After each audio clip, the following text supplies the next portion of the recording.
सावधान। नमो अर्हन्ताणं नमो सिद्धाणं नमो आयरीयाणं नमो वज्रायाणं नमो लोये सर्वसाहुनं नमयूणजिनं वीरम् अनन्तवर्णानदंसनसहावं मोक्षानियम सारं केवलसुध केवलीभरिदम्। ये मंगलाचरण कितने लोगों को याद हुआ? मंगलाचरण कितने को याद हुआ? नियम सार का विजयी बोला अपने को। आपके कंठपाठ में भी एक प्रश्न है ना, 25 ग्रंथों के मंगलाचरण आप सुनाओगे तो उसके लिए पुरस्कार है अलग से। तो छड़ला भी आ गई, द्रव्य संग्रह आ गया, 5वें परमागम आ गए, समझ गए ना। ऐसे 25 ग्रंथों के आप यदि मंगलाचरण सुनाते हो तो उसमें कंठपाठ में आपकी योजना में रखा गया है, ठीक है। कल आपका जो कंठपाठ में क्या क्या है, कल आपकी लिस्ट यहाँ लगा दी जाएगी। उसमें निर्वाण कांड भाषा भी है, आलोचना पाठ भी है, पूजन के 11 सोपान हैं। 11 सोपान माने विनय पाठ से प्रारंभ होकर और विसर्जन तक, ठीक है ना। ऐसे वो पूरा है। ऐसे लगभग आपके जितने विषय हैं, क्लास वाई भी अलग हैं। आपने जो पढ़ा हुआ है बाल बोध 1 2 3 वो भी कंठपाठ में आएगा आपका। गाथा तो कंठपाठ में है ही। आपके बाल बोध 1 2 3 भी आप है, उसमें से हम कोई प्रश्न पूछेंगे आप उसका सही जवाब दोगे तो उसका भी आप कंठपाठ में रखा गया है। तीनों बाल बोध 1 2 3 पिछले साल सब लोगों मौसम सुनाए थे। इस बार आप लोगों ने प्रारंभ नहीं किया है, शायद 2 3 बालकों ने सुनाया मात्र अभी तक, जबकि इस समय तक पिछली बार बहुत लोगों ने सुना दिया था, ठीक है ना। प्रारंभ कर दो। अभी प्रदूषण के पर्व पहले और या प्रदूषण के बाद अपना चालू है डेली। आप अपना टाइम नक्की कर देंगे, उस समय आपसे सुना करेंगे, ठीक है। चलिए अपनी गाथा नंबर 45 से 46 एक साथ पाठ करेंगे और गाथा से अपन गाथार्थ करेंगे बाद में। एक साथ बोलिए।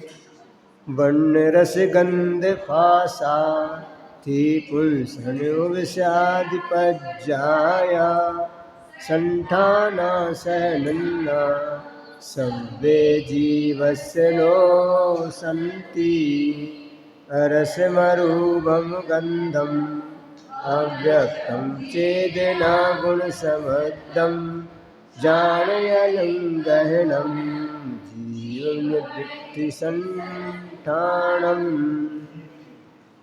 गाथा नंबर 45 के मात्रापन देखेंगे। इसका गाथार्थ क्या है, अन्वयार्थ क्या है। वर्ण, वर्ण माने वर्ण। कल भी अपन ने डिटेल किया था, आज भी कर रहे हैं अपन। आज मात्र सामान्य अर्थ करके और अपने जो क्वेश्चन रह गए हैं वो आज अपन मूलराज संबंधी वो भी देखेंगे। वर्ण, वर्ण माने वर्ण। वर्ण कितने प्रकार के होते हैं? 5। कौन कौन से? हाँ। वर्ण रस, रस कितने प्रकार के होते हैं? 5। कौन कौन से? गंध, गंध कितने प्रकार की होती है? 2। कौन कौन सी? भाषा, भाषा माने स्पर्श, स्पर्श कितने प्रकार का होता है? 8। कौन कौन सा?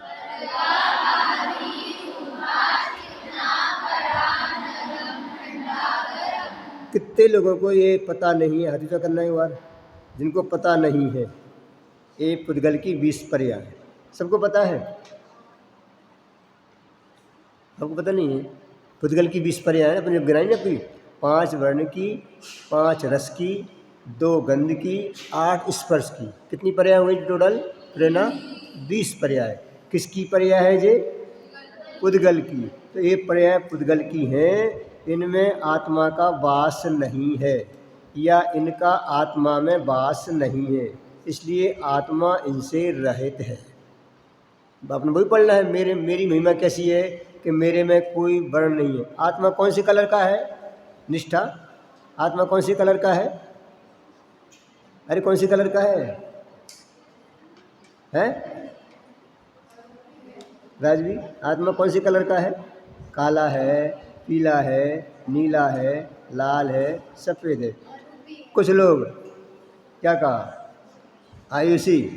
कुछ लोग आंख बंद करके आत्मा का ध्यान करते हैं और वो कहते हैं हमको पीला पीला दिखाई दिया, वो आत्मा दिखाई दिया। तो मैं इनसे पूछता हूँ कि आत्मा का पीला कलर होता है क्या? कलर किसकी पर्याय है? पुद्गल द्रव्य के। आत्मा कैसा है? कलर से रहित। तो कोई कलर तो होगा ना? अरे कोई कलर तो होगा कि नहीं होगा? अरे पहली बात तो वर्ण नाम का गुण पुद्गल का ही है, और वो काला पीला नीला पर्याय किसकी है? वो पुद्गल की ही है। तो आत्मा का कैसे हो सकता है? इसलिए आत्मा में उनका अभाव है। अच्छा, आत्मा का स्वाद कैसा है? खट्टा, मीठा, कड़वा, कसैला, चरपरा, कोई स्वाद तो होगा ना? मीठा नहीं है आत्मा। समरसी भाव क्या है? समता रूपी रस है कि नहीं? अरे बोलते ना सुधा रस पान करेंगे, तो सुधा रस आत्मा में है क्या? है? वो भी नहीं है। अमृत आत्मा में है क्या? भाषा कहने में अलग चीज़ है, अलंकारी भाषा अलग है, लेकिन अमृत आत्मा में है क्या? है? रस आत्मा में है क्या? अपन कहते हैं आत्मा में तल्लीन होना, आत्मा का आनंद, आत्मा का रस कोई अलग प्रकार का रस है, नहीं कहते ऐसा? आत्मा का रस कोई अलग प्रकार का रस है, जगत का रस अलग प्रकार का है, और आत्मा का रस अलग प्रकार का है। तो वो अलग प्रकार का रस कैसा है अर्जिता? अलग प्रकार रस कैसा है? खट्टा, मीठा, कड़वा, कसैला, इनमें से कुछ है क्या? तो कैसा है? अच्छा, वो रस है कि नहीं है? स्वानुभूति रस है ना, आनंद आना, लेकिन इन्हीं से इनकी जगत में उपमा दी जा सकती नहीं है।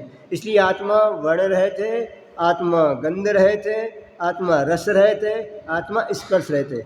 आत्मा में इनका प्रवेश नहीं है। क्यों जी? क्यों नहीं है? क्योंकि ये सब पुद्गल की संतान है, पुद्गल का वैभव है।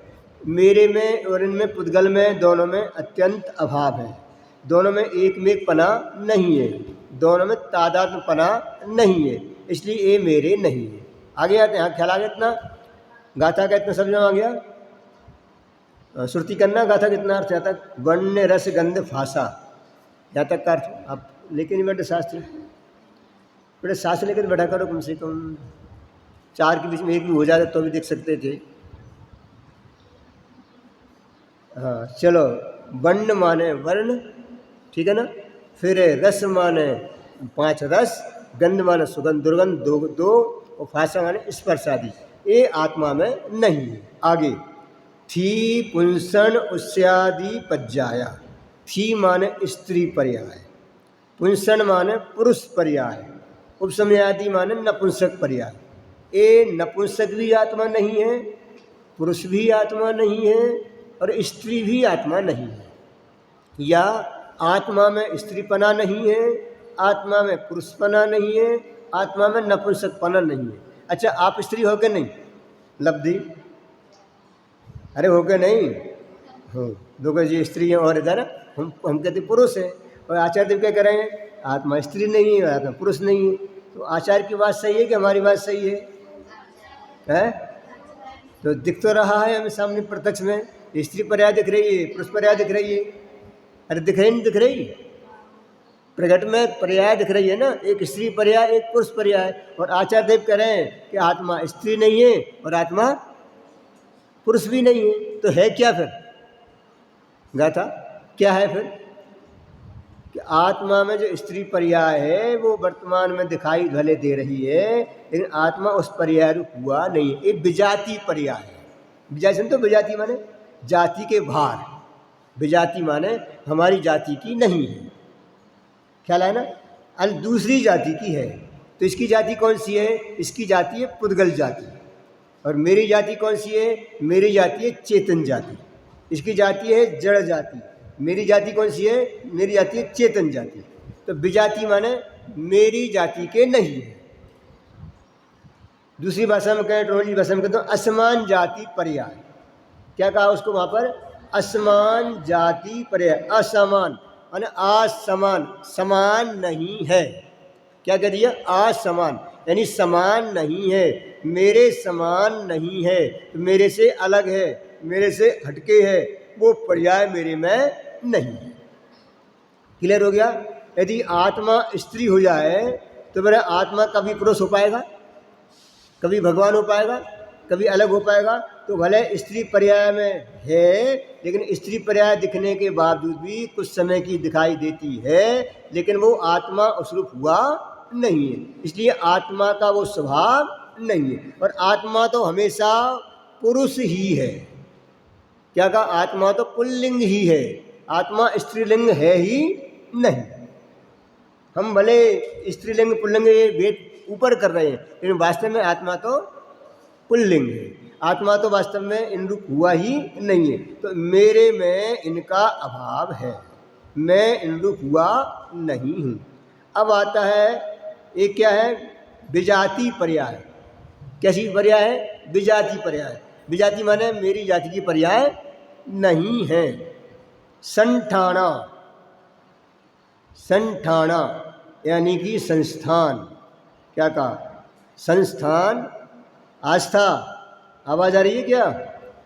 पीछे बालिकाएं बैठती हैं, बढ़िया गप्पे लगाती। देखो इधर तो ध्यान है ही नहीं है, बढ़िया मौका मिलता है। अभी भी आवाज़ नहीं है किसी को? देखो आवाज़ आ रही है? आस्था,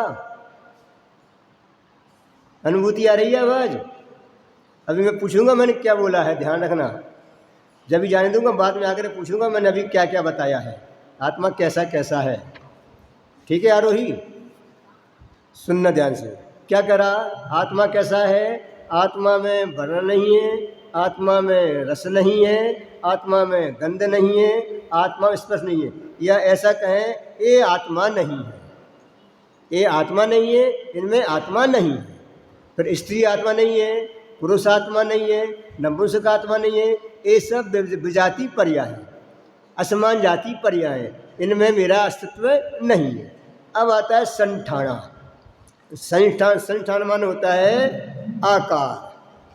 संस्थान, संठाना माने संस्थान, संस्थान का मतलब है आकार। ध्यान रखना, प्रश्न मंच में आपको पूछा जाए, कल रविवार भी है ना। क्या कहा? संस्थान यानी आकार। अब किसका आकार? इस शरीर का आकार। क्या लाना? किसका आकार? संस्थान यानी आकार। आकार आ गया ना? आकार ख्याल में आ गया? आकार समझ में आ गया? तो ये इसका आकार, शरीर का जो आकार उसको बोलते हैं संस्थान। अब ये आकार अनेक प्रकार के होते हैं। क्या कहा? आकार अनेक प्रकार के होते हैं। जिनागम में आकार 6 प्रकार के बताए। कितने प्रकार बताए? आकार 6 प्रकार के बताए। ध्यान से सुनना, नाम तो याद कर लेना। विशेष अब तो पूरा 1 घंटे का विषय है, वो अपन नहीं लेंगे, सामान्य चर्चा अपन यहाँ पर कर रहे हैं। 6 प्रकार के आकार कहा। नंबर 1 सम चतुर संस्थान, आकार इसका सम चतुर संस्थान, ठीक है ना। नंबर 2 नयोग्र परिमंडल संस्थान, नयोग्र परिमंडल संस्थान, ठीक है, नयोग्र परिमंडल संस्थान। तीसरा है स्वाति संस्थान, स्वाति, स्वाति संस्थान। चौथा है कुब्बज संस्थान, कुब्बज, कुब्ज, कुब्ज, कुब्बज माने टेढ़ा आड़ा, कुब्बज संस्थान। फिर बामन, बामन माने ठिगना छोटा, बामन संस्थान, बामन संस्थान। और अंत का है हुंडक संस्थान, हुंडक संस्थान, हुंडक। कितने हो गए? फिर से सम चतुर संस्थान, नंबर 2 नयोग्र परिमंडल संस्थान, नंबर 3 स्वाति संस्थान, नंबर 4 कुब्ज संस्थान, नंबर 5 बामन संस्थान, नंबर 6 हुंडक संस्थान। ये शरीर के नाम है। सब शरीर इनके आकार का होता है। आपने देखा होगा कि सबका शरीर एक सा नहीं है, नहीं है ना। सबका शरीर का आकार एक सा नहीं है, पक्का है ना। तो सबके शरीर का आकार एक सा नहीं है। किसी के पैर लंबे हैं, यहाँ का हिस्सा छोटा है, किसी का जे लंबा है, पैर का आकार छोटा है। अब देख लेना, किसी का कमर के नीचे का हिस्सा बहुत मोटा है, ऊपर का पतला है, किसी का ऊपर का मोटा है, नीचे का हिस्सा पतला है। देख लेना आप एक एक करके। ये सब क्या कहलाता है? आकार। क्या लेना? साथ देखा कहा, ये सब क्या है? आकार। अब देखो कभी तो बहुत लंबा है, उसके पैर तो बहुत लंबे हैं और ऊपर का हिस्सा इतना ही है, समझ गए ना। किसी का ऊपर का हिस्सा लंबा है, पैर छोटे हैं, पैर का नीचे का हिस्सा छोटा है। किसी का कमर इतनी चौड़ी है और पैर पतले हैं, ऊपर का हिस्सा कम है। ये सब आकार कहलाते हैं। क्या कहा? ये सब क्या कहलाते हैं? इनको बोलते हैं आकार।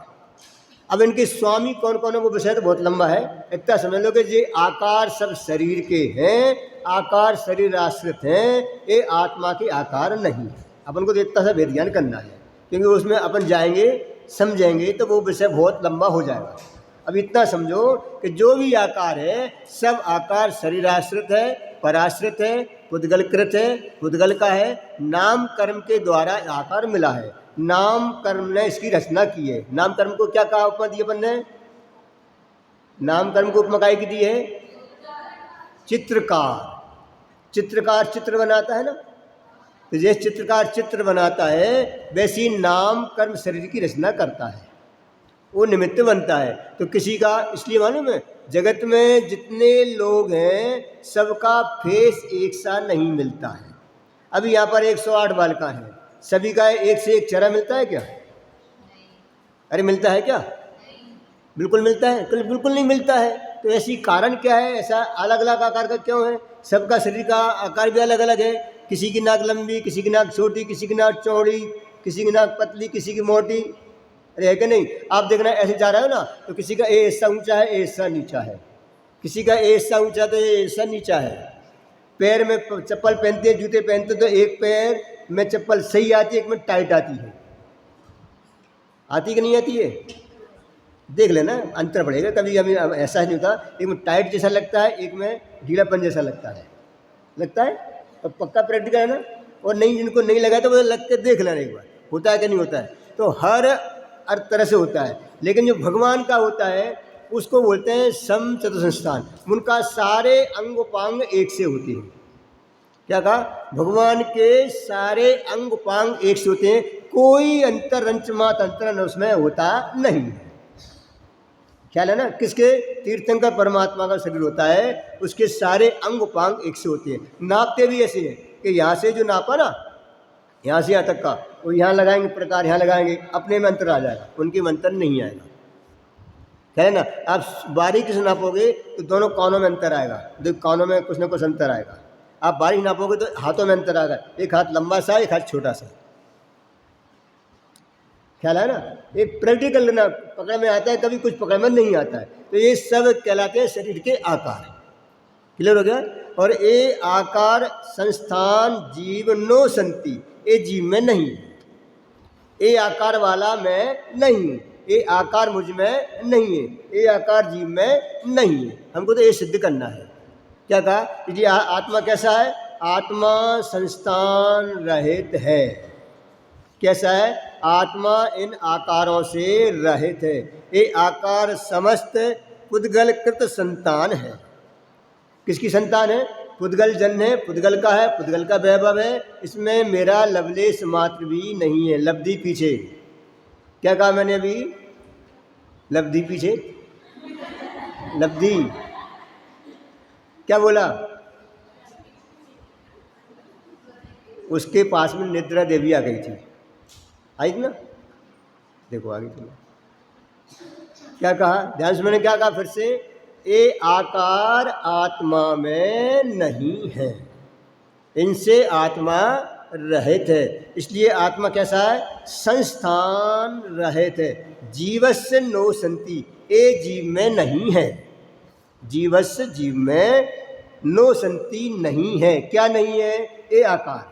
ये आकार किसके हैं? ये पुद्गल जन्य नाम कर्म के द्वारा दिया गया उपाधि है। ये आत्मा का वास्तव में है नहीं, इसलिए आत्मा संस्थान रहित है। अंत में आया है सहनन नाम, सहनन। आत्मा सहनन से भी रहित है। सहनन माने क्या होता है? मजबूती। सहनन माने शरीर की स्थिति किसकी कैसी कैसी है, कितना शरीर किसका मजबूत है, किसका कितना कमजोर है। एक गिरते ही बेहोश हो जाता है, एक गिरने पर भी भटाक उठ के दौड़ लगा जाता है। समझ गए ना? होता है क्या, एक का शरीर इतना कमजोर है, एक धीरे चांटा लगाया उसमें ही उसका आकाश के तारे नजर आ गए, और एक में खूब मारा, लठ से ही मारा, डंडे से ही मारा, तभी कुछ असर नहीं हुआ। तो शरीर की सहनन शक्ति, क्या कहा, जिसके उदय से हड्डियों के बंधन में विशेषता आती है उसे सहनन कहते हैं। जैसे बंदर है ना, बंदर का मजबूत है हमसे हड्डियाँ, यदि बंदर इसे से ऊपर से नीचे गिरे तो उसकी हड्डी नहीं टूटती है। 100 मीटर ऊपर से भी नीचे गिर जाए ना तो उसकी हड्डी फ्रैक्चर नहीं होता है, और हमारे जीने से नीचे गिर जाए ना हड्डी फ्रैक्चर हो जाता है। ख्याल है ना? इसके भी कितने भेद हैं? 6 भेद हैं। सहनन भी 6 प्रकार का होता है। कितने प्रकार का होता है? सहनन भी 6 प्रकार का होता है। ये याद क्यों करा रहे हैं कि आत्मा में सहनन नहीं है, आत्मा इनसे रहित है। तो सहनन कितने प्रकार का? 6 प्रकार का। कौन कौन सा? वज्र वृषभ नाराज सहनन, वज्र वृषभ नाराज सहनन। शास्त्री वालों को याद है, मैं कल पूछूंगा सभी से, ठीक है ना?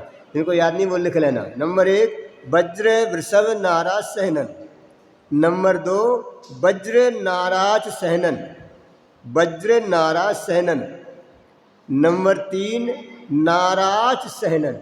फिर से एक बार, नंबर 1 वज्र वृषभ नाराज सहनन, नंबर 2 वज्र नाराज सहनन। अब इसमें क्या निकाल दिया? मात्र वृषभ निकाल दिया, ठीक है ना? तो वज्र नाराज हो गया। तीसरे में वज्र भी निकाल दिया, वृषभ भी निकाल दिया, नाराज सहनन होगा। ऐसे याद कर लो। नंबर 1 में वज्र वृषभ नाराज सहनन, सेकंड में वृषभ निकाल दिया तो वज्र नाराज सहनन, तीसरे में वज्र और वृषभ निकाल दिया तो नाराज सहनन, चौथा, अब चौथे में आधा कर दिया, अर्ध नाराज सहनन, अर्ध नाराज सहनन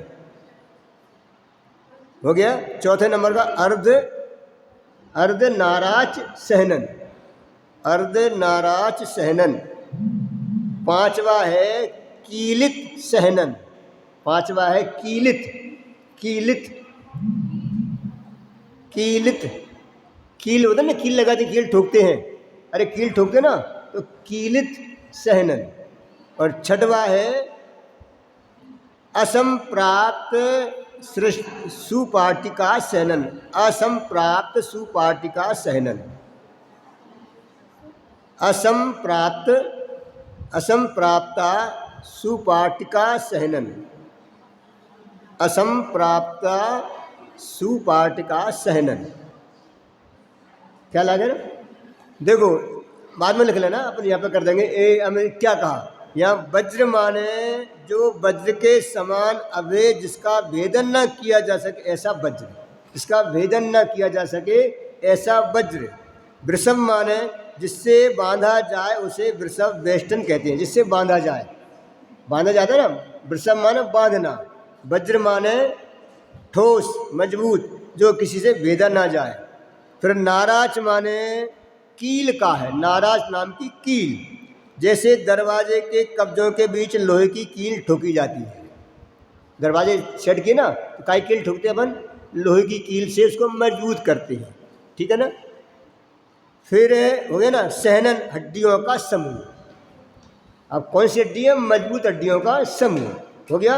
वज्र वृषभ नाराज सहनन पहला हो गया। इसकी परिभाषा क्या बनेगी?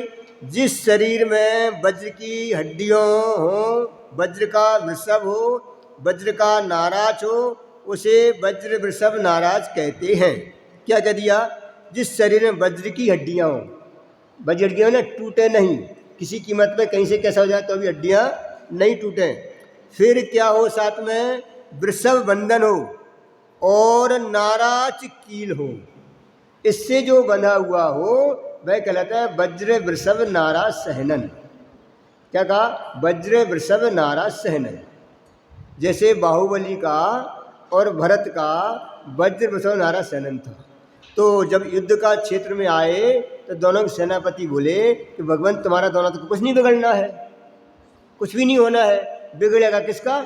जनता का बिगड़ेगा, तो जनता का नुकसान होगा, इससे अच्छा है कि तुम दोनों लड़ लो, जनता का नुकसान तो ना हो, तुम्हारी हार जीत भी हो जाए और इनका जनता का फायदा हो जाए, ख्याल है ना।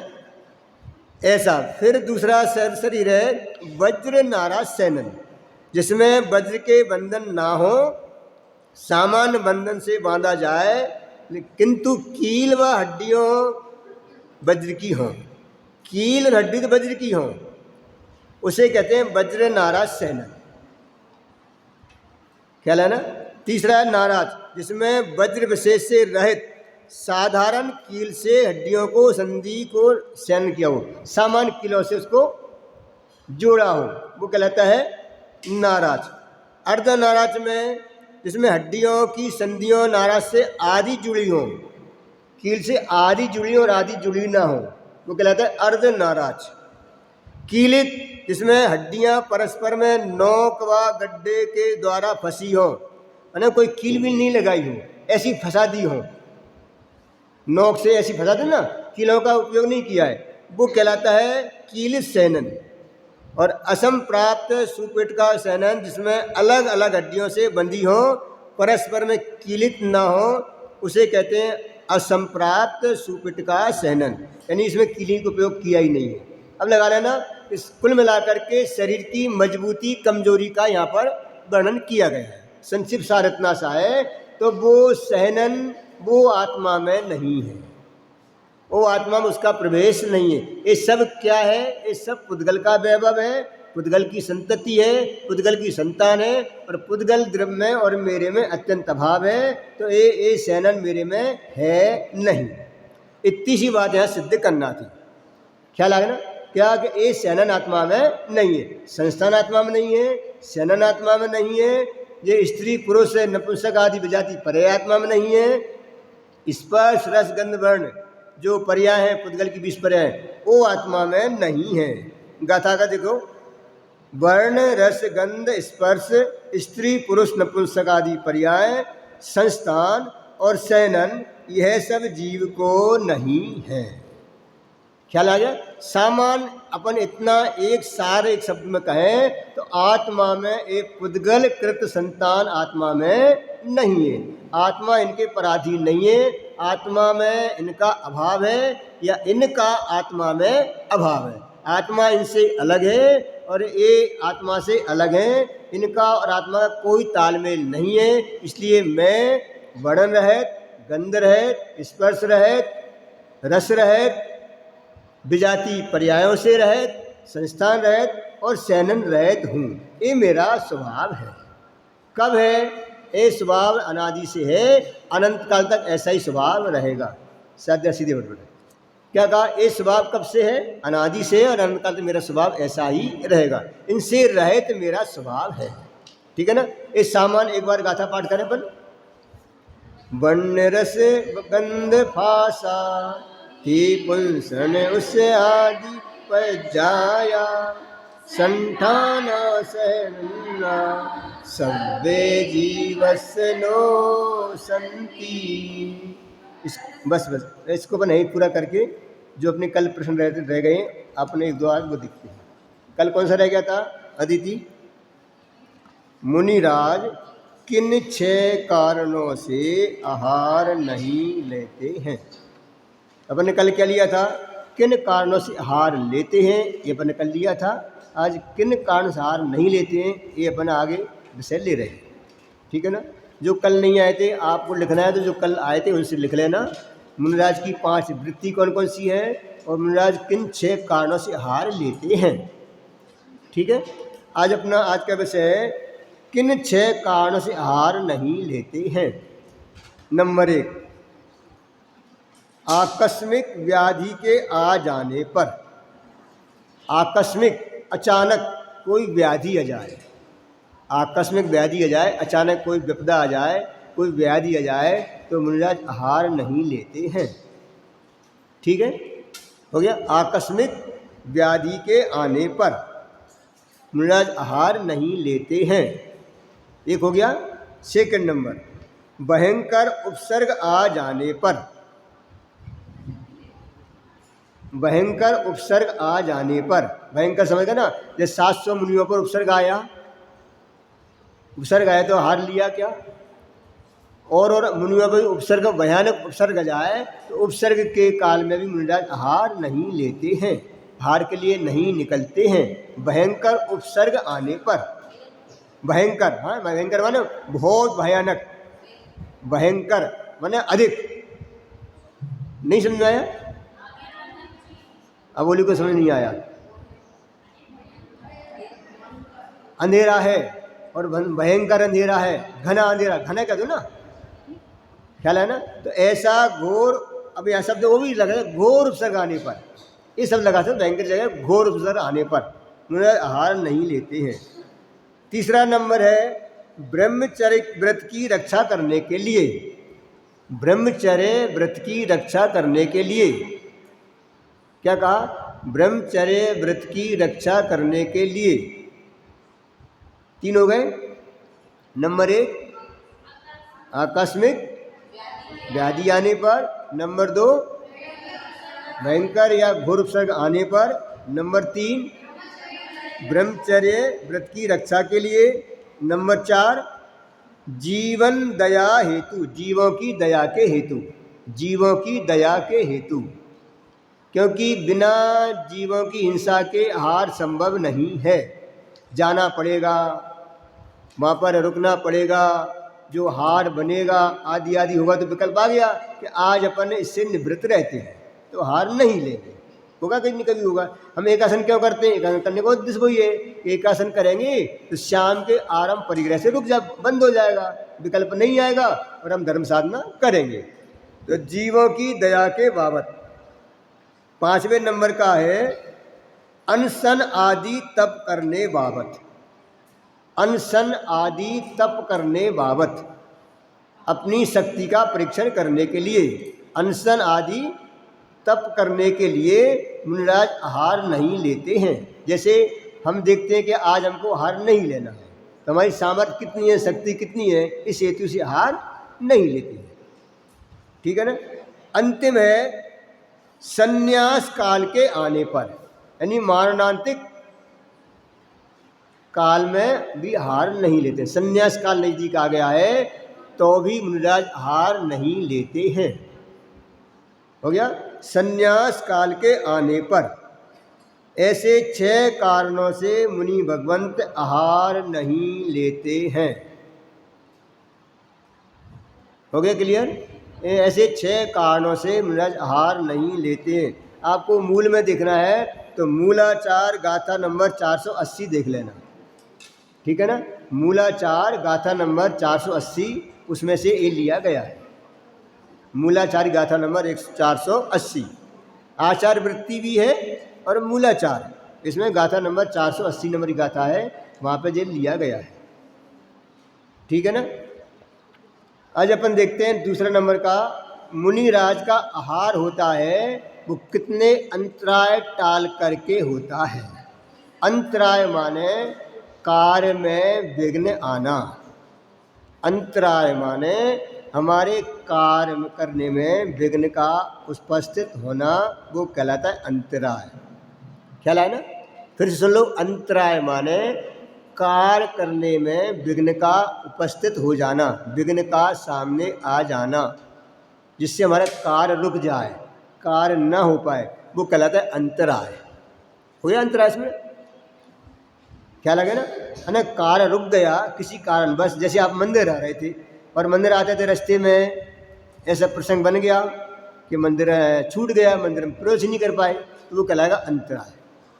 क्या ना, जैसे आप रास्ते में आ रहे थे, आते आते पैर गंदा हो गया और पैर गंदा साफ करने गए थे, मंदिर बंद हो गया, तो ये अंतराय। ख्याल है ना। तो कार में बाधा आने को अंतराय कहते हैं। हो गया क्लियर? चलो, ऐसे मुनिराज 32 अंतराय टालकर भोजन करते हैं, आहार लेते हैं। क्या कहा? मुनिराज ऐसे 32 अंतराय टालकर आहार लेते हैं। क्या लाया? एक एक का नाम लिखाऊंगा, आप नाम लिख लेना जितना हो सके उतना। फिर से एक बार, 32 अंतराय टालकर आहार लेते हैं। यदि ये आता है तो वे आहार उनका नहीं होता है, आहार विधि समाप्त हो जाती है, वो आहार नहीं लेते। चलो, फर्स्ट नंबर से सुनना ध्यान से, बस सीख करेंगे। नंबर 1 काक। काक मान होता है कौआ। काक, काक माने कौआ। तो कौआ की बीट कर दे, कौआ बीट कर दे तो मुनिराज को अंतराय हो जाएगा। बीट कर दे माने समझ गए ना क्या कहा? बीट माने हाँ कोई बात नहीं, कह दो ना। बीट कर दे यदि मुनिराज रास्ते में जा रहे हैं और नहीं होता अपन ऐसे ऐसे जा रहे हैं और ऊपर से कौआ ऐसे निकला और उसकी बीट हमारे यहाँ गिर गई, कबूतर आया तो उसकी यहाँ गिर गई, चिड़िया यहाँ गिर गई। तो यदि ऐसा प्रसंग बनता है तो मुनिराज को अंतराय हो जाता है, पर आहार नहीं लेंगे। तो अब क्या हो गया? कौआ की बीट गिरने पर, ठीक है, नंबर 1। दूसरा है अमेघ। अमेघ, अमेघ आधा धा या अमेघ, माँ आधा धा और या अमेघ। अमेघ माने मल से पैर लिप्त हो जाए, मल से पैर लिप्त हो जाए। मल माने अशुचि पदार्थ से उनका पैर खराब हो जाए, अशुचि पदार्थ से उनका पैर गंदा हो जाए तो मुनिराज आहार नहीं लेंगे। अशुचि पदार्थ कुछ भी लगा लेना, अशुचि पदार्थ से मुनिराज आते समय उसमें पैर आ जाए, पैर गंदा हो जाए तो उनको अंतराय हो जाएगा, मुनिराज आहार नहीं लेंगे। क्या लाना? तीसरा नंबर है छर्दी। छर्दी माने उल्टी बमन। छर्दी माने उल्टी बमन। यदि उल्टी छर्दी, श और दा पर रा, छर्दी, सर्दी नहीं, छा है छतरी का छा, ठीक है। सर्दी, सर्दी माने होती है उल्टी बमन, उल्टी बमन। यदि उल्टी कर दें, छ, छतरी का छा बोल रहा हूँ ना, हाँ हाँ, वो छतरी वाला नहीं, एक है छतरी और वैसे वो छतरी नहीं पूरा, और ऊपर रा, सर्दी। सर्दी माने उल्टी बमन। ख्याल आ गया?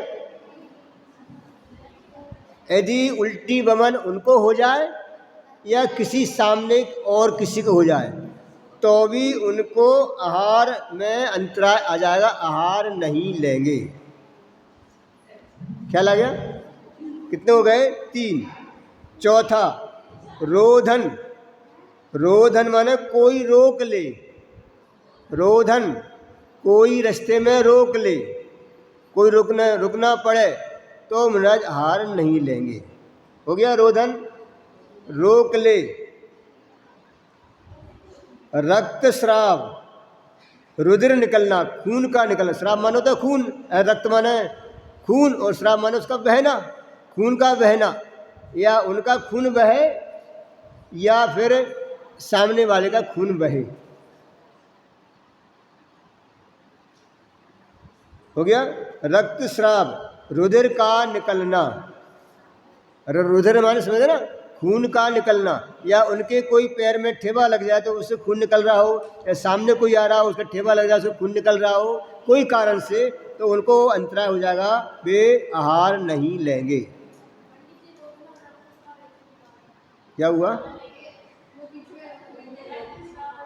कोई रोक ले, जैसे वो ना धनु कुमार ने वो पर्याय में था वो, तो उसने पैर पकड़ लिए थे, समझे ना। या भोजन देते, सुनो, 2 तरह से रोकना है, या भोजन देते देते हुए बीच में रुक जाए। अब मुनिराज हार के लिए खड़े हैं और आप तो अपने काम में लग गए, 2 मिनट ऐसे ही खड़े रहे वो, तो अंतराय हो जाएगा। समझ गए ना? रोकना 2 तरह से, बाहर भी रोकना और वहाँ भी रुक जाना, भोजन के काल में भी रोकना, वो भी कहलाएगा रोधन। अश्रुपात, अश्रुपात दुख से आंसुओं का निकलना। हम रास्ते में जा रहे हैं, कोई रोता हुआ निकल रहा है तो उसमें दया आ जाएगी तो फिर खाने का भाव, आहार का भाव नहीं आएगा। अश्रुपात, आंसुओं का बहना, आंसुओं का गिरना, आंसुओं का टपकना है। अभी जो है वो लिख लो, फिर अपन बाद में डिटेल कर लेंगे इसको।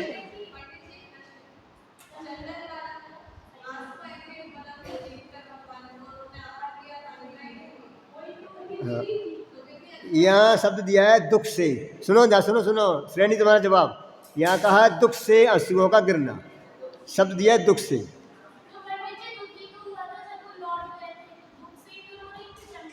है अरे हार के टाइम तो खुशी नहीं आती, कभी कभी मम्मी आती है तो कभी दुख से रोते हो, कभी कभी खुशी नहीं समझते, खुशी से ही रोते हो। अरे होता कि नहीं होता है? तो यहाँ लिखा है दुख से अश्रुओं का निकलना, पहले खुलासा कर दिया है, दुख से अश्रुओं का निकलना, तभी मुनिराज आहार नहीं लेते हैं। हो गया। जान वध परामर्श, जा सुनो लिखो आगे नहीं, जान वध, जा आदना वा और था, परामर्श, जान वध परामर्श। हाँ वध, वध वध मतलब हो गया मुनि जांग के नीचे, मुनियों का जांग के नीचे हाथ लग जाए, जांग के नीचे यहाँ घुटने तक, घुटने के नीचे हाथ का टच हो जाए तो ही मुनिराज आहार नहीं करेंगे। हाँ परामर्श बराबर, मुनि के जांग के नीचे हाथ लग जाए तो उनको अंतरा हो जाता है, आहार नहीं करेंगे। हो गया क्लियर? अब अगला है 8 नंबर का, जानु परिव्यक्तिक्रम, जानु परिव्यक्तिक्रम, जानु परिव्यक्तिक्रम, जानु परिव्यक्तिक्रम, जानु हो गया, जानु परिक्रम ना जीना, ऊंचा जीना, इसका अर्थ है ऊंचा जीना। यदि उनको ज़्यादा ऊंचे जीने पर चलना पड़े तो मुनिराज आहार नहीं लेंगे, वापस चले जाएंगे। घुटने जैसे होता है ना, अपना घुटना मुड़े, इतना इतना जीना ऊंचा हो लगभग, जानु परिवृत्ति, परिव्यति, परिव्यति है, परिव्यति क्रम, परिव्यति क्रम, ठीक है, परिवृत्ति नहीं, व्यति, आधा बा और ता, बा आधा है, व्यति वा या ती, व्यतिक्रम। ये शब्द कुछ ऐसे ना कठिन, कभी सुने नहीं इसलिए कठिन लग रहे हैं। ये बोलो ना, जांग, और जांग ना जांग के नीचे का हिस्सा टच हो जाए तो, यहाँ अपनी जांग के नीचे हिस्सा टच हो जाए ना, अधो अंग अशुचि कहलाता है, अधो अंग को छू ले में तो फिर वो शुचि नहीं रहता है। जैसे अपन बैठे और यहीं वैसे तलवे में खुजली आई तो तलवा खुजा लिया, अपन में गलती करते हैं, यहीं बैठे तलवे में खुजली आई और तलवे में हाथ खुजा लिया और समय सर को निकाल लिया अपन ने। अभी ना होती नहीं होती है, नीचे पैर में खुजली आई और नीचे पैर खुजा लिया और वह जिनवानी को पलटने लगे तो जिनवानी की अभी नहीं कहलाएगी। ख्याल आ गया? समझ आ गया? कभी नहीं होता, पैर में खुजली आ रही तो पैर अपने खुजा लिया नीचे और फिर अपने जिनवानी हाथ में ले लिया, तो अभी नहीं। ऐसे ही उनका जांग के नीचे यदि हाथ लग जाए तो उनको अंतराय होता है। अगला ये हो गया, ऊंची सीढ़ी नहीं चढ़ते। ऊंची सीढ़ी का मतलब है घुटना यदि पूरा ऐसा मोड़ना पड़े, क्या ये तो बोल रहा हूँ ना, जानु परिव्यतिक्रम, ऊंची सीढ़ी नहीं चढ़ते। ऊंची सीढ़ी का मतलब है लगभग 1 फीट ऊंची सीढ़ी है, उनको पैर उठा के ऐसा करना पड़े, घुटने बराबर ऊंचा पैर करना पड़े तो उस पर वो नहीं जाएंगे। अपने यहाँ सीढ़ी वो छोटी है, लेकिन कहीं कहीं सीढ़ी, जैसे आपने गिरनार गए, कोई गिरनार में जो सीढ़ी है ना, ऐसी सीढ़ी नहीं चढ़ेंगे, तो ख्याल आएगा ना, ऐसी सीढ़ी को वो नहीं चढ़ेंगे, वो अंतरा हो जाएगा, वापस चले जाएंगे। हो गया क्लियर? अब दूसरा, नाभ्यो निर्गमन, नाभ्यो निर्गमन, नाभ्यो निर्गमन,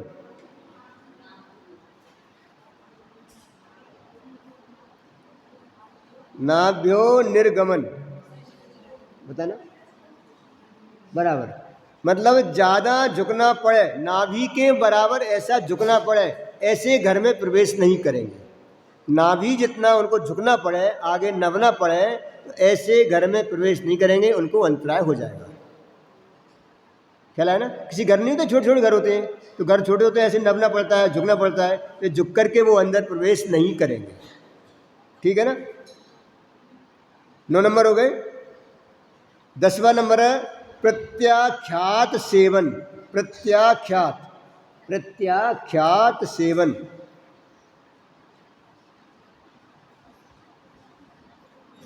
हम बोल रहे प्रत्याख्यान मान त्यागना, वही वाला आ गया। त्याग की वस्तु खाने में आ जाए, त्याग की हुई वस्तु खाने में आ जाए तो, त्याग की हुई वस्तु खाने में आ जाए तो, जैसे आज उन्होंने दूध का त्याग किया था, मन मन में क्या आ जाए, हम ये नहीं लेंगे, और वो कहीं भूल से हाथ में आ जाए तो वहीं पर वो जल लेकर के और समाप्त कर देंगे, आगे भोजन नहीं लेंगे। क्या लगे ना, क्या कह दिया, त्याग की हुई वस्तु खाने में आ जाए तो। हो गया इतना, 10 हो गए पूरे। 11 नंबर जंतु वध। जंतु वध, कोई जीव किसी का वध कर दे। जैसे छिपकली वहां पे घूम रही थी, छिपकली ने सामने देखा और किसी का जीव को मुंह में दबा लिया, वध कर दिया। वध माने मार दिया। यदि वो सीन देखेंगे तो अंतराय हो जाएगा, हार नहीं लेंगे। ख्याल है ना, चूहा निकला और बिल्ली निकली, बिल्ली ने चूहे को पकड़ लिया सामने, छिपकली ने किसी जीव को पकड़ लिया। और जो होता है, यदि सामने यदि ऐसा किसी जीव का वध हो जाए, हत्या हो जाए, तो वो हार नहीं लेंगे। ठीक है,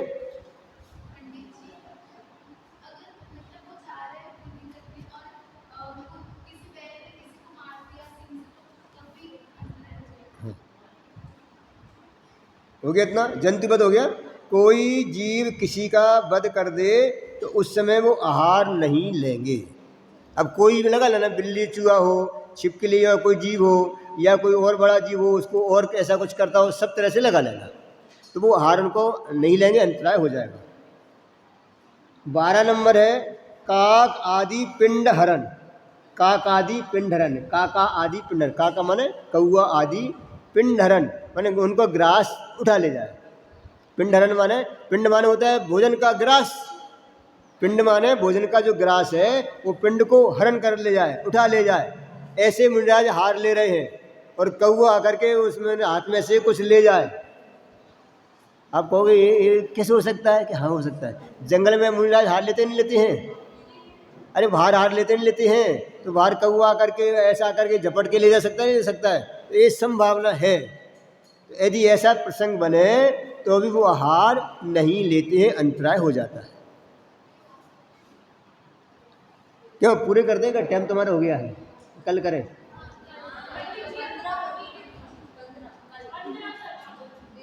चलो हो गए 12 हो गए ना।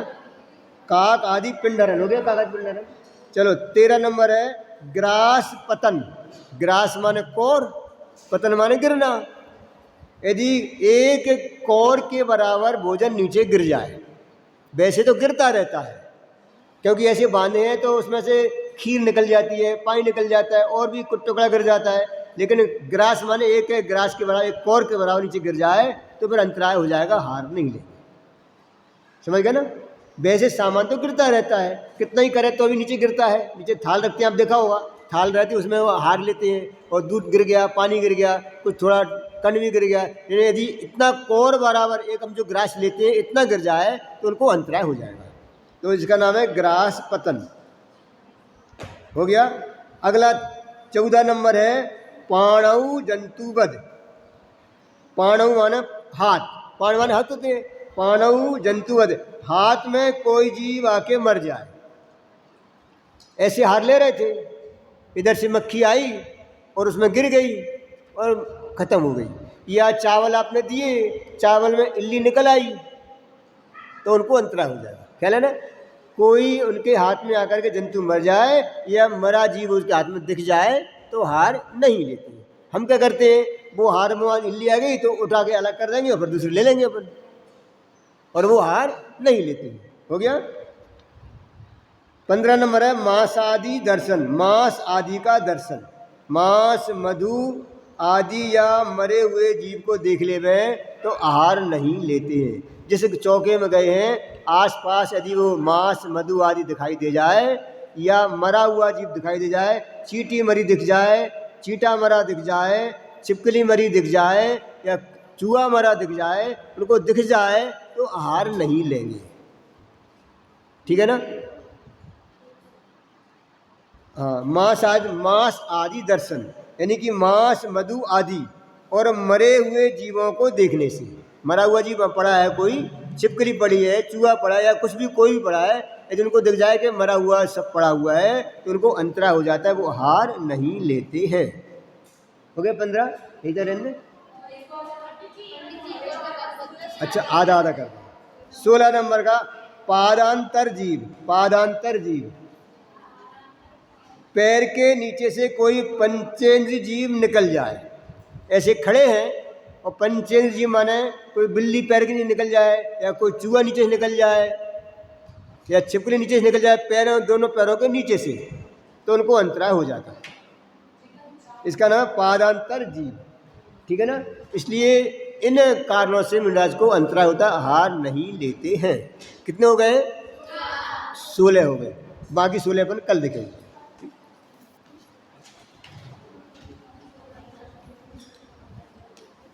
सहजानंदी शोध स्वरूपी अविनाशी में आत्मस्वरूप। सहजानंदी शोध स्वरूपी अविनाशी हूँ आत्मस्वरूप। सहजानंदी